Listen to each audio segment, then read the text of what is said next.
히브리서 4장 6절부터 11절까지 읽겠습니다. 6절부터입니다.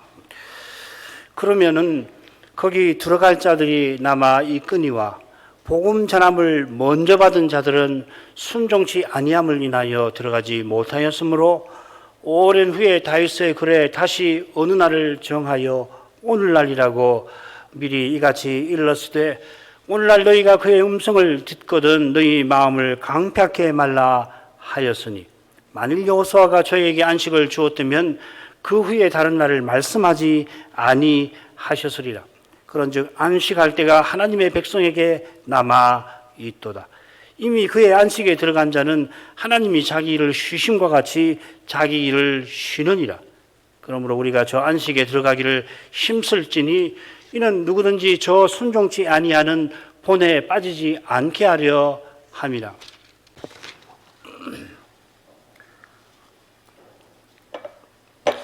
신약의 선지자는 구약 선지자의 시를 인용하고서 소신받는 교회를 다루고 있습니다. 선지자답게 하나님의 말씀에서 답을 찾습니다. 그 말씀의 빛 가운데에서 그 문제가 고스란히 그의 눈앞에 드러납니다. 그 문제가 광야 시대에도 있었습니다. 히브리서 11장을 보면은 창세 때부터 배도가 있었습니다. 배도가 있는 것은 하나님이 선지자를 통하여 말씀하시는 그 사실과 붙어 있습니다. 심지어 배도마저 하나님께서 말씀하신 대로 이루시는 과정에 속하게 만드십니다. 우리는 연약한 인생이라 배도의 현실 앞에서 고난을 겪고 좌절을 겪기도 합니다만은 그 고난을 통하여서 우리 구원의 주께서 우리를 저 영광으로 이끌고 계십니다. 신약의 선자는 서신받는 교회가 하나님의 약속과 약속하신 이 하나님을 순전하게 믿도록 하나님만 믿고 하나님의 말씀만을 믿도록 그렇게 권하고 있습니다.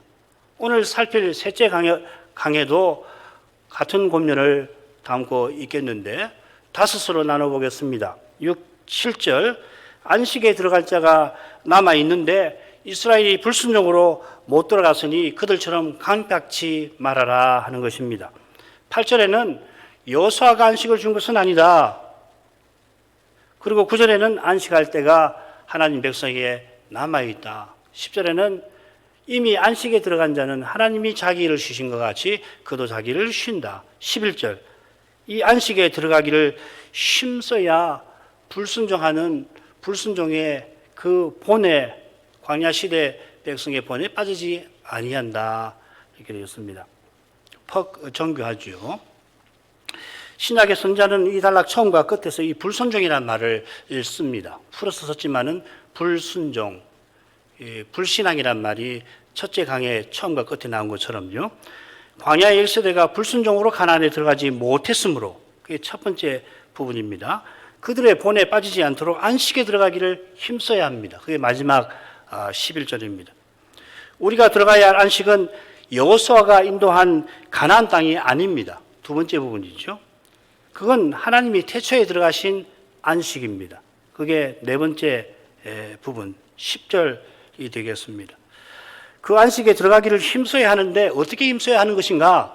그 해답을 9절에서 제시하고 있습니다. 이 9절이 매우 중요합니다.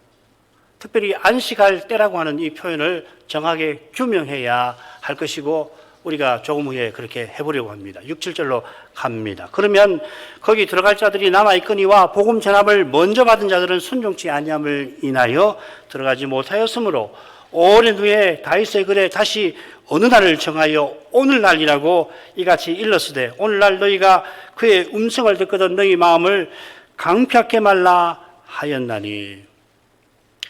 6절 처음에 그러면 했으니까 앞선 단락 마지막 부분 특별히 3절부터 5절까지를 가리킬 겁니다. 4, 5절 기억나시죠? 태초에 제7일에 하나님이 자기의 모든 일을 쉬셨다 성경에 교훈하는데 또 다시 성경에 저희가 내 안식에 들어오지 못하리라 하였습니다. 순서만 다르지 내용은 똑같이 3절 하반절에도 나왔죠. 다른 순서로 나왔죠. 하나님께서 노하여 맹세까지 하시면서 광야의 1세대가 내 안식에 들어오지 못하리라 하였습니다마는 하나님께서는 제7일에 내 안식에, 하나님의 안식에 들어가셨습니다. 그건 무엇이냐면은 거기에 인생을 반드시 들어오게 하실 것이다. 많은 아들을 거기 들어가게 하실 것을 가리키는 것입니다. 2장 10절이 바로 그 내용이지요. 우리 구원의 주께서 많은 아들을 이끌어 그 영광에 들어가게 하시는 일을 행하고 계신다. 그분은 먼저 그 영광에 들어가셨다.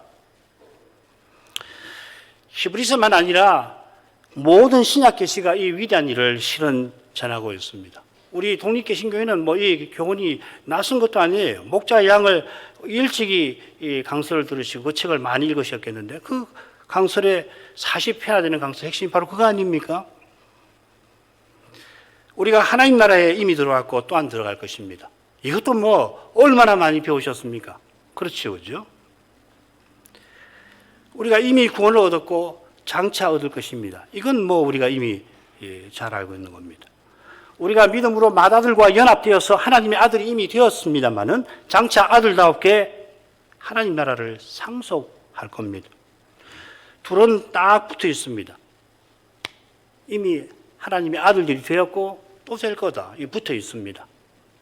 그런데 이걸 억지로 떼어서 하나만 강조하는 기독교는 필시 우리 믿는 도리에서 이탈될 겁니다. 이 붙이는 게 굉장히 어려워요. 하나님 말씀이 가르치니까 그 말씀을 늘 따르지 않으면 자연히 사람은 떼게 되어 있습니다. 논리적이라서 혹은 경험에 이끌려서. 믿는 도리에서 벗어나지 않는 길은 사람의 생각과 경험을 넘었습니다. 계시의 빛에서 그 길을 보여주시고 걸어가도록 하십니다. 자, 이런 내용을 가리켜서 그러면 거기 들어갈 자들이 남아있거니와 이렇게 표현을 한 겁니다. 들어갈 자들이 남아있다는 이야기는 이미 들어간 자도 있다는 말이고 그게 10절에 나옵니다. 이미 들어간 자들은 하나님이 자기 일을 쉬신 것처럼 그도 자기 일에서 쉰다 하였습니다. 비슷하게 바울 사도는 그리스도 안에서 잠자는 자라 이렇게 표현을 하죠. 잠잔다는 것은 지상의 그 수고에 그 고되고 고된 수고에서 벗어나서 하늘의 안식을 지금 앞선 성도들은 누리고 있다는 뜻입니다. 그 안식을 어떻게 누리고 있는가? 성경은 충분히 교훈하지 않고 특별히 바울 사도는 이 점에 있어서 철저하게 자제하면서 그리스도 안에서 잔다고만 주로 이야기를 해요. 우리가 잘 알지 못합니다. 그 안식이 그러나 하나님과 함께하는 안식이듯이 하나님을 예배하는 일과 붙어 있을 겁니다. 이건 제가 조금 후에 더 설명을 드릴 겁니다.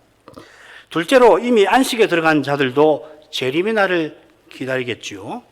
히브리서도 물론 주님의 재림을 분명하게 교언합니다. 지금 말하는 안식은 재림하고 붙어 있지만 이 죽은 성도들이 나아가는 것을 주로 이야기하고 있잖아요. 그러나 그것만 아니란 말이죠. 재림에 대해서 분명히 교훈하고 있습니다. 이건 이제 기회가 되면은 히브리서에서 말하는 재림이 어떤 것인지를 설명해 드릴 수 있기를 바랍니다. 아브라함도 이 안식이 있는 하늘을 향해 살아갔는데 정작 아브라함의 후손은 그 조상 아브라함처럼 복음 전함을 받았어도 아브라함처럼 순종하지를 아니하였습니다.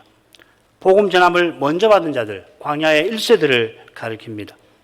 여호와께서 성막, 제사장, 제사의 규례를 그들에게 베푸셨는데 우리가 레위기를 공부하는 데서 계속 확인하듯이 이 모든 규례는 오실 메시아와 그분의 나라를 일제히 가리킵니다. 보지 않을 수 없게 합니다. 죄다 그렇습니다. 우리가 다 몰라서 그렇지 확신 있게 이렇다고 규명하기가 어려운 부분이 있어서 그렇지 규명된 부분은 다 그리스도를 가리킵니다. 그럴 수밖에요. 규례대로 제사를 드릴 때마다 따라서 그들의 죄가 생각나게 하시고 그리스도를 바라보게 하시는 거죠. 그런데도 그들이 오실 메시아를 바라보지 아니한 탓에 불순종하여 가나안에 들어가질 못했습니다. 가나안에 들어가지 못한 정도는 아니지요. 8절에서 좀 더 다뤄줄 겁니다. 여호와께서 아브라함에게 이 땅 곧 가나안을 주겠다고 약속하셨는데 아브라함은 그 가나안에서 막벨라 굴 하나를 받았을 뿐이지만 그러나 그가 그 약속을 통해서 바랐던 것은 하늘나라였죠. 지상에 가나안을 얻는 것으로 전부가 아니고 오히려 하늘 본향을 향했죠.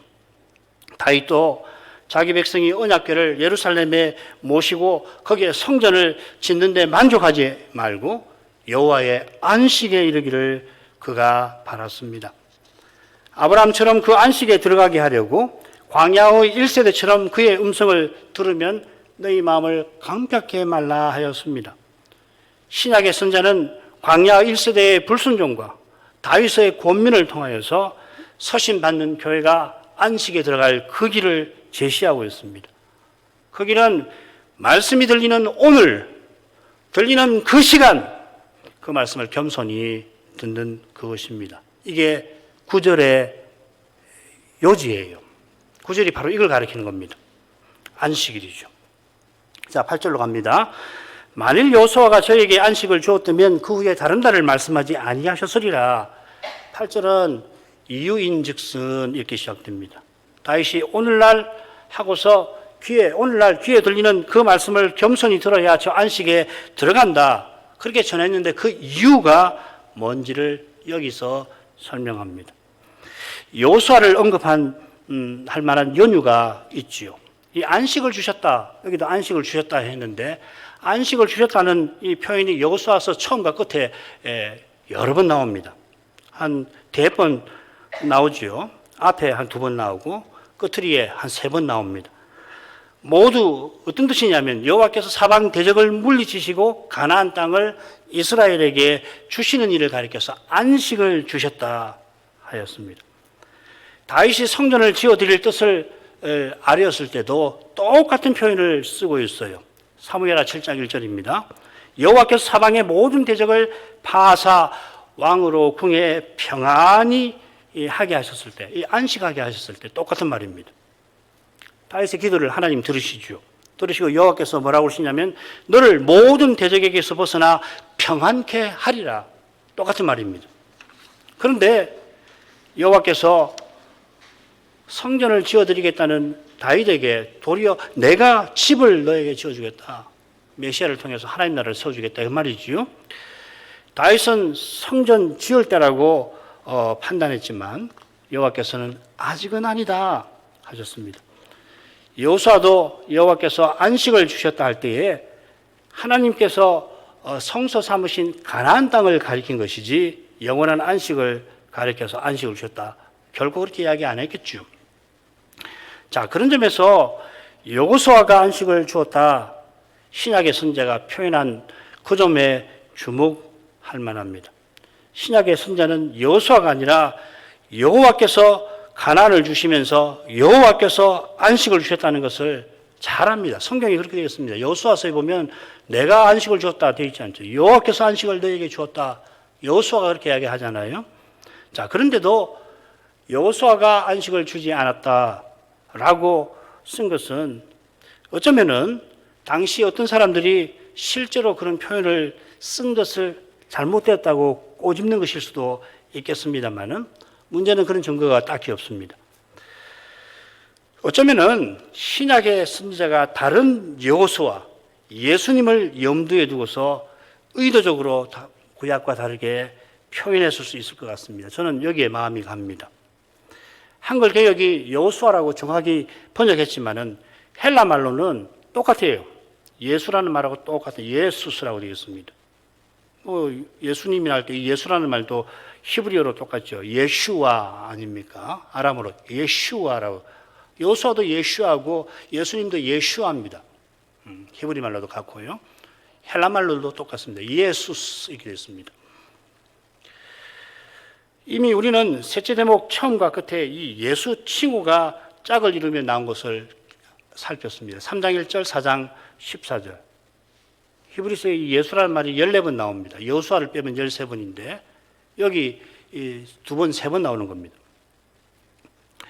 먼저 안식에 들어가신 예수께서 하나님의 온 집에 충성된 대지상으로서 우리를 안식에 들어가게 하십니다.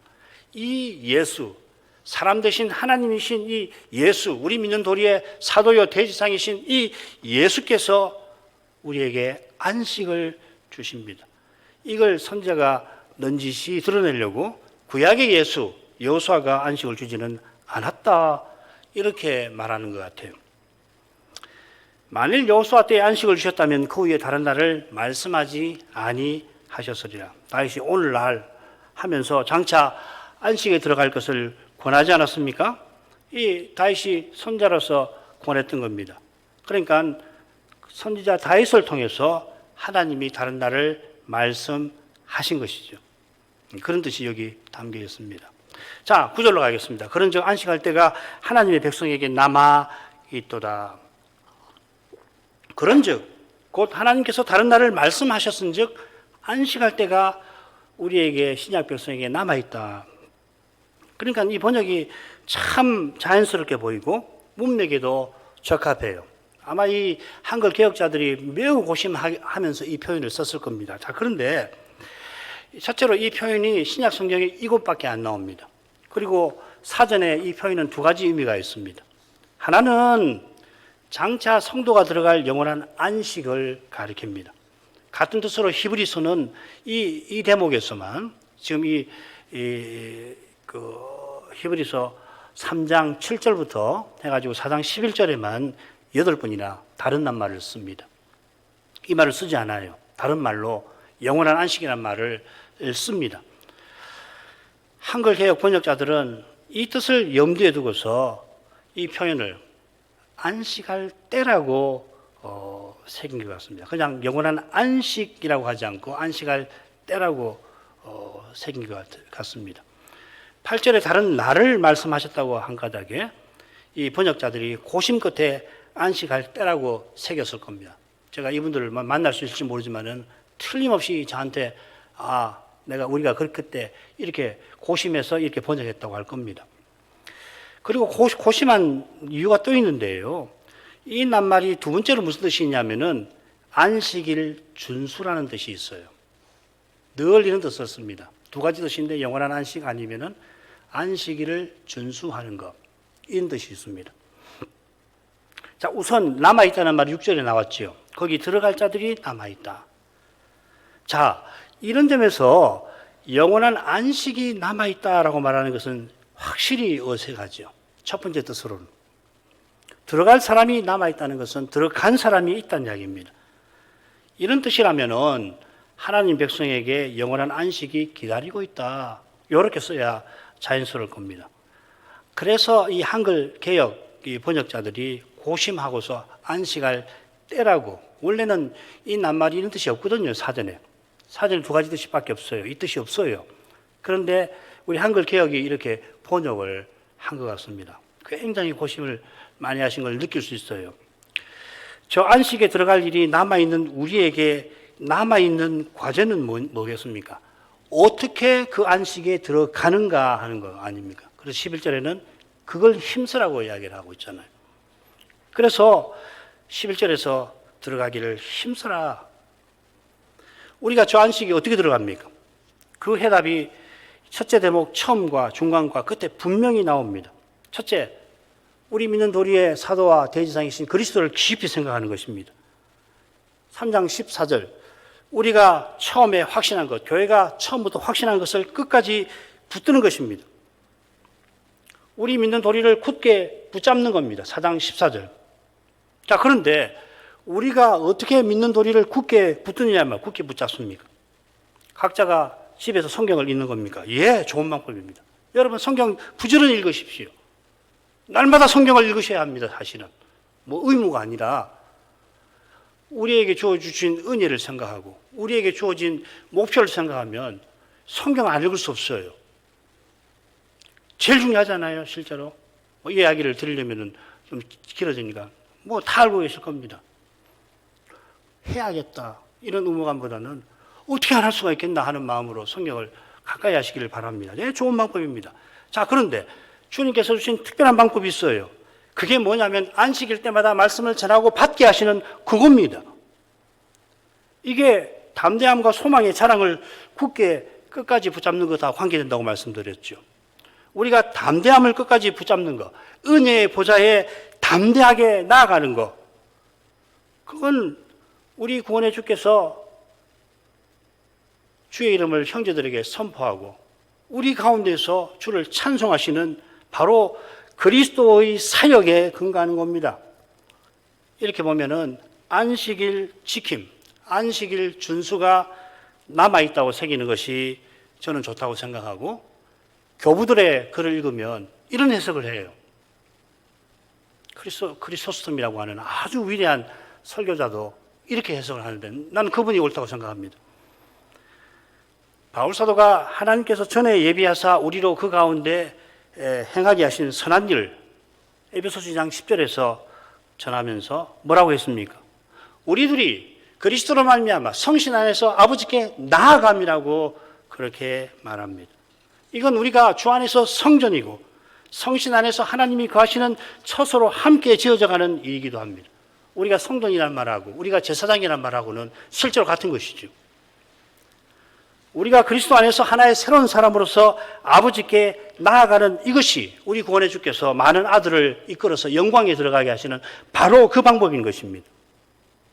이 일을 행하라고 새 언약에 안식일이 있습니다. 이날에 우리가 삼위 하나님을 예배하는 것은 삼위 하나님의 영광에 들어가는 그 길을 걸어가는 겁니다. 저 영원한 영광에 이르는 그 징검다리 돌을 이번 주에도, 다음 주에도, 지난주에도 우리는 계속 놓고 가는 것입니다. 그 돌을 잘 놓으면은 그 교회는 가야 할 길이 보이는 거예요. 삼위 참된 예배를 드리는 교회와 신자는 자기 시대에 걸어가야 할 길을 예배에서 비추시는 거룩한 빛 가운데에서 보는 겁니다. 볼 뿐만 아니라 그 길을 걸어갈 힘을 거기서 얻습니다. 우리 독립개신교회는 이것을 이 시대의 교회가 받들어야 할 사명이라고 고백하면서 우리는 처음에 출발하고 지금껏 서나왔습니다. 교회면 당연히 마땅히 행하고 복된 일인데 이 일이 우리에게는 사명이 되었다고 우리는 고백하고 있습니다. 사명은 억지로 짊어지는 거 아닙니다. 주께 받아서 기꺼이 기쁨으로 짊어지는 것입니다. 우리의 사명을 억지로 지을 수 없어요. 누구에게도 짊어질 수 없습니다. 아버지가 아들에게 못합니다. 친구가 친구에게 못합니다. 우리는 그런 교회이지 않습니까? 억지로 이거 해라 그렇게 하지 않았습니다. 해봐야 안 되니까 그렇습니다. 안 됩니다. 사명은 자기가 주께 받아서 이건 주님이 내게 주신 사명이다. 우리에게 주신 사명이다. 이런 확신이 있어야만 끝까지 소명을 이루는 거거든요. 안 그러면 안 됩니다. 할 수가 없어요. 얼마나 힘든데. 다 버려야 되는데. 그런데도 불구하고 이건 나 같은 사람이 뭐라고 이런 사명을 내게 주셨는가? 내가 뭐라고? 대체 내가 어떤 존재인데 하나님께서 이런 사명을 나에게 주셔서 하라고 하시는 건가? 그런 마음 말이에요. 그런 마음으로 우리 교회가 쏟고 지금도 서나가려고 하는 거 아니겠습니까? 또 그렇게 서나가야 됩니다. 그게 우리 교회가 존재하는 이유예요. 그처럼 예배에서 하나님의 영광을 보아야지 우리 앞에 두신 이 길을 끝까지 걸어갑니다. 그 영광이 우리처럼 이 시대에 주님을 섬기고 주님의 뜻을 받들고자 하는 많은 이들에게 절실하다고 확신합니다. 그분들이 가장 바라는 것이 있다면 바로 그것일 거예요. 예배에서 주의 영광이 나타나서 깨닫는 것. 우리 자신이 본래 그런 사람들로서 이 교회에 들어오지 않았습니까? 10절로 갑니다. 이미 그의 안식에 들어간 자는 하나님이 자기를 쉬심과 같이 자기를 쉬느니라. 10절도 이유인즉슨 하고 시작됩니다. 지금 하나님 백성이에게 안식일 지키는 일이 남아있는데 그 이유가 뭔가를 여기서 보완합니다. 만일 영원한 안식이 우리에게 남아있다 하는 뜻으로 구절을 새긴다면 그 이유로서 안식에 들어간 자가 자기를 쉰다라고 말하는 것은 자연스럽지 않죠. 그의 흐름에 자연스럽지가 않아요. 지금은 우리에게 안식일 지키는 일이 남아있고 그 일을 힘써야 할 일이기 때문에 그 일은 우리에게 수고로운 면이 있다 하는 겁니다. 그러나 지금은 수고롭지만은 이 사명을 감당하기는 너무도 벅차고 힘들고 이 사명을 모두 환영하는 게 아니라 특별히 원수마귀가 육신과 세상이 가장 미워하기 때문에 이 사명을 행하는 길은 너무도 고됩니다. 그런데 약속하신 안식에 들어가면 그런 수고에서 놓일 거 다 위로하는 거예요. 여러 주석가가 이미 그의 안식에 들어간 자를 승천하신 그리스도라고 새기긴 합니다만은 그건 충분한 해석이 아니라고 생각합니다. 말씀드린 대로 그의 안식에 들어간 자는 주 안에서 잠자는 신자를 가리킨다 보는 것이 좋습니다. 이 신자들이 히브리서 잠자는 성도들이 히브리서 12장 22절부터 24절에 나옵니다. 읽어보겠습니다. 그러나 너희가 이른 것은, 너희는 이 신약교회, 특히 지상에 있는 교회죠. 시온산과 살아계신 하나님의 도성인 하늘의 예루살렘과 천만 천사와 하늘에 기록한 장자들의 총회와 교회와 만민의 심판자이신 하나님과 및 온전케 된 의인의 영들과 새 언약의 중보인이신 예수와 아벨의 피보다 더 낫게 말하는 뿌린 피니라. 금방 읽어드렸는데 7가지 항목이 나오는데 정확하게 어떤 표현이 잠자는 성도를 가리키는지 여전히 의견이 분분합니다만은, 그렇지만은 교회라든지 의인의 영들이라든지 하늘의 예루살렘, 시온산과 예루살렘, 이게 다 잠자는 신자와 관련되어 있는 것은 분명합니다. 특별히 여기 이 총회라고 새겼잖아요. 이 총회라는 말이 장자들의 총회라고 이렇게 번역이 됐는데 사실은 이게 천사에 붙어야 됩니다. 나중에 제가 설명을 드릴 수 있을 것 같습니다. 이 부분을 하게 되면 설명을 드리겠죠. 이 총회라고 새긴 말이 구약 때에 뭐냐면 절기 때의 집회를, 절기의 회집을 가리킵니다. 모에드란 말인데 이 절기의 집회가 시온산과 하늘의 예루살렘에 있다는 겁니다. 하늘 예배를 가리키는 말입니다. 이 하늘 예배에 신약교회가 이릅니다. 우리가 여기서 예배드리지만은 믿음으로 우리는 하늘 예배에 이른다 하는 겁니다. 이게 이제 다음 시간부터 공부할 특별히 그 6, 7장부터 10장까지에서도 바로 그 점을 공부할 겁니다. 이 예배에 신약교회가 이릅니다. 그렇다면 바울 사도가 주 안에서 잠자는 자라고 부른 성도들도 이 예배에 참여할 것입니다. 어떻게 참여하는지 잘 알기 어렵습니다만은 계시록을 통해서 아마 이렇게 했다, 저렇게 하겠다 짐작을 할 수 있지만은 확정하기는 쉽지는 않습니다. 그처럼 앞선 성도들이 어떻게 우리와 함께 하늘 예배에 참여하는지 우리는 잘 알기 어렵습니다. 그분들은 잘 알지 모르죠. 그 하늘에 참여하니까 우리는 잘 모릅니다. 그러나 우리가 한 성신 안에서 함께하는 것은 분명합니다. 에베소 3장에 보면은 하늘과 땅에 걸쳐 있는 하나의 집이라고 교회를 표현하잖아요. 그만큼 분명한 것은 뭐냐면 지금 온 세상에 흩어져 있는 참된 교회와 신자들도 그리스도 안에서 이 예배에 함께하고 있다는 사실입니다. 예배하는 시간, 장소 다 다릅니다만은 주 안에서 우리가 함께합니다. 믿음의 눈으로 이 신비한 광경을 볼 것입니다. 보아야 합니다. 하늘의 안식, 하나님의 안식에 들어간 자가 이처럼 예배한다면은 하나님이 자기 일을 쉬신 목적도 이 예배에 있다 할 것입니다. 이 주제는 지난 시간 마지막에 제가 마지막 시간에 간단하게 말씀을 드렸을 겁니다.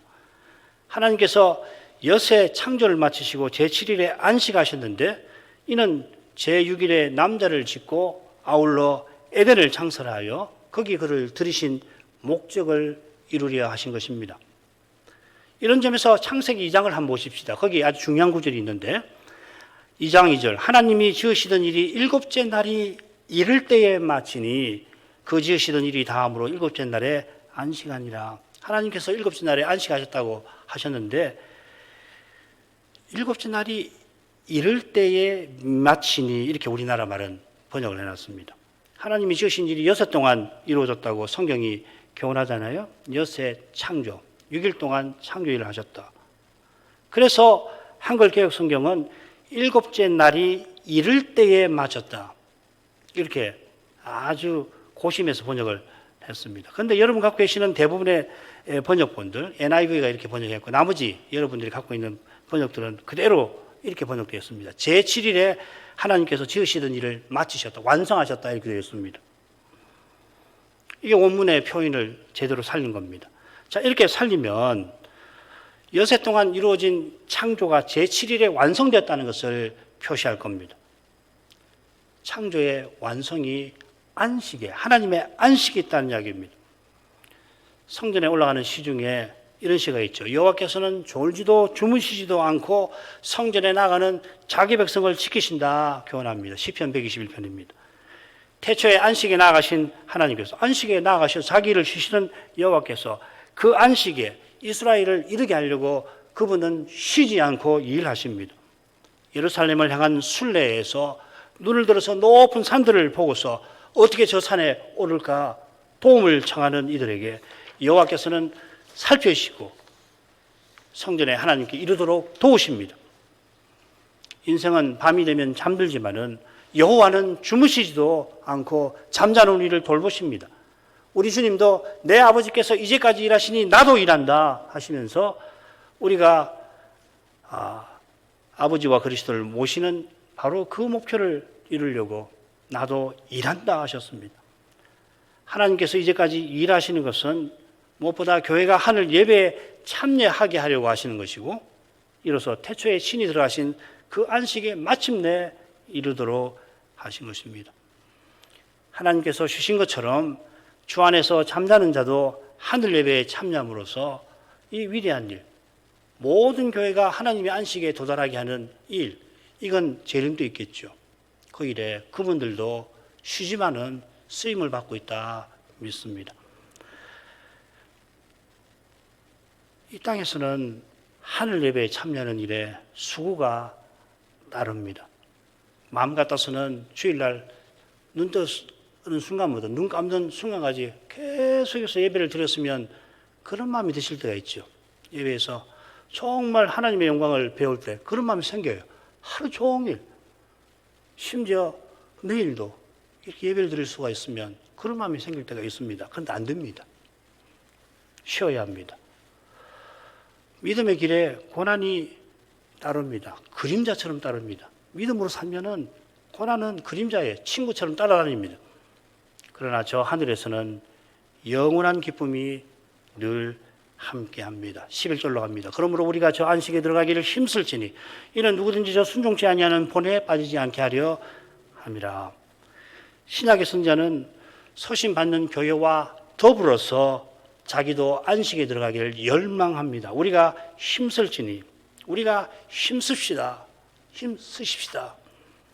선지자니까 얼마든지 너희가 저 안식에 들어가기를 힘쓰라 할 수 있을 겁니다만은 히브리서의 선자는 줄곧 있는 방식으로 하십시다, 하자라고 번역할 수 있죠. Let us, 영어로 하면 그렇게 됩니다. 계속해서 나와요.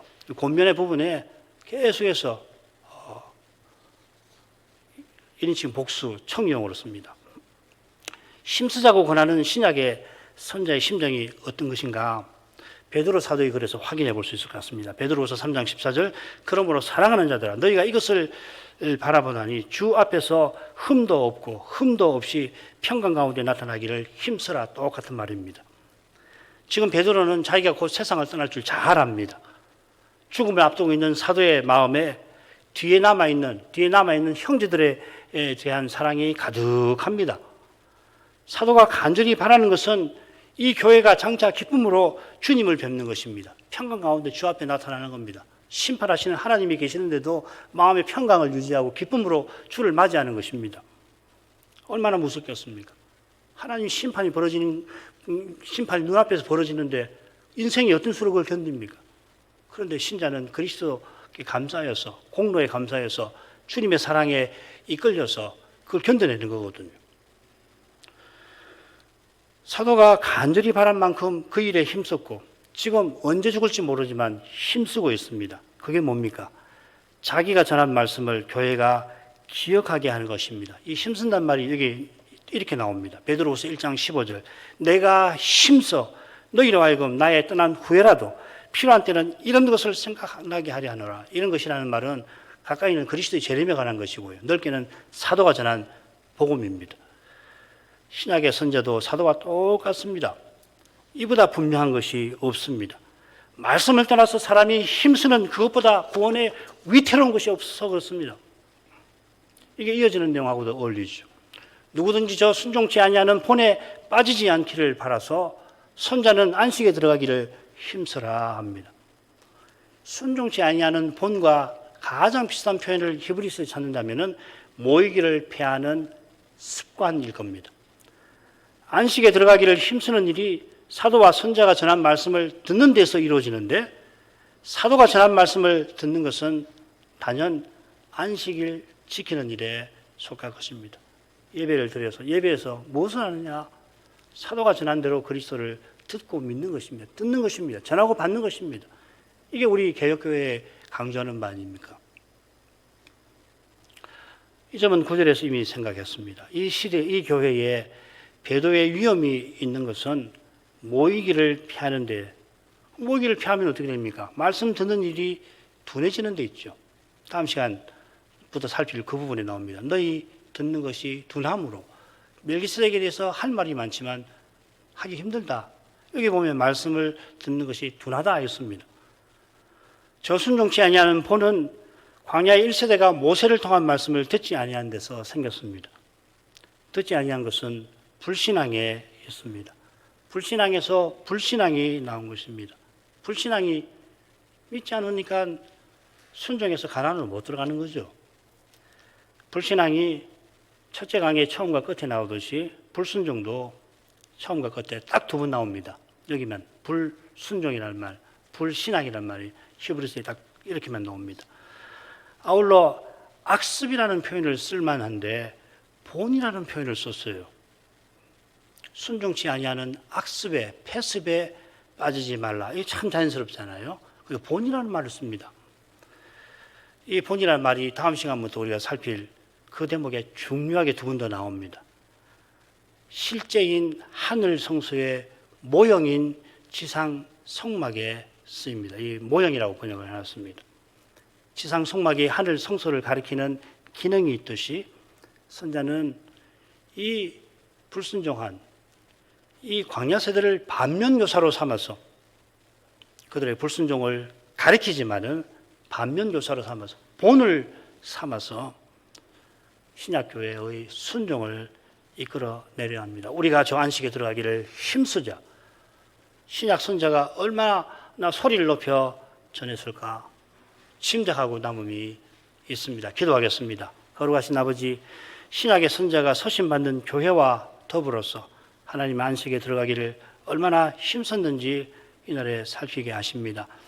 그 심정이 우리 구원의 주께서 품게 하신 것일 줄 믿습니다. 우리 구원의 주께서 앞서 나가신 그 안식에 저희도 들어오게 하려고 이제도 이 순간에도 쉬지 않고 맡으신 일을 행하고 계십니다. 주께서 사도와 선자를 세워서 만대의 교회가 주님의 인도를 받아 가게 거룩한 계시를 전하게 하시고 또 그 일부를 기록하게 하셨습니다. 이 기록된 성경에서 사도가 전한 그리스도를 이제도 교회의 강단들에서 전하게 하십니다. 오직 성신께서 사도가 전한 대로 그리스도를 전하게 하시고 전한 대로 그리스도를 성신께서만 믿게 하십니다. 이걸 항상 기억하게 하시고 겸손히 성신의 가마를 구하게 하옵소서.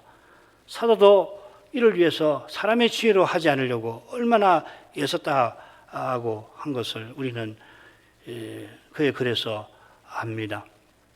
저희도 사도처럼 성신님을 그렇게 전심으로 의지하게 하셔서 이 시대의 주님의 교회로서 걸어가야 할 길을 발견하고 또 그 길을 저희가 끝까지 걸어가게 해 주옵소서. 예수님 이름으로 기도합니다.